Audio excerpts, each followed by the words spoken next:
సిద్దిపేట జిల్లాలో గ్రామ పంచాయతీ ఎన్నికల కోసం పోలీసులు భారీ బందోబస్తు ఏర్పాటు చేపట్టారు.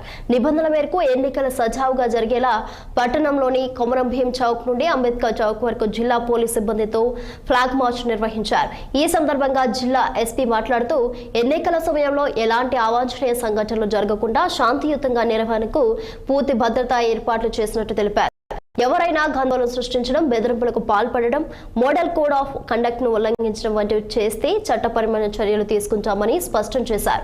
ఈ సందర్భంగా 11 డిసెంబర్ జరిగే తొలి విడత ఎన్నికలకు జిల్లా పోలీస్ శాఖ నుంచి 650 మంది, ఇతర శాఖల నుంచి 250 మంది సిబ్బందితో బందోబస్తు ఏర్పాటు చేసినట్లు తెలిపారు. పోలీస్ యాక్ట్ లో క్రౌడ్ అలౌడ్ అని మన క్రౌడ్ కి అనుమతి చేయలేదు. సో ర్యాలీ విజయ ర్యాలీ పోల్ తర్వాత కూడా అనుమతి చేయలేదు.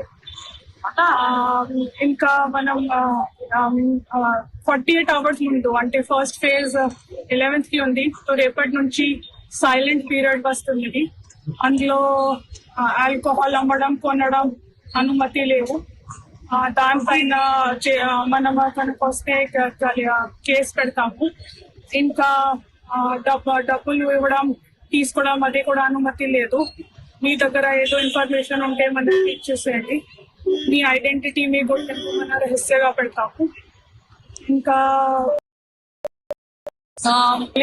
ఓటింగ్ అప్పుడు చాలా మీ కండక్ట్ చాలా డిసిప్లిన్ గా పెట్టండి. అంటే ఆఫీసర్స్ అండ్ ఓటింగ్ వాళ్ళ స్టాఫ్ ఏం చెప్తారు అదే ఫాలో చేయండి. అండ్ మనం చాలా స్ట్రిక్ట్ యాక్షన్ తీసుకుంటాము. ఏదో వైలేషన్స్ ఉంటే, ఏదో ఇల్లీగల్ పని చేసేస్తే మనం చాలా స్ట్రిక్ట్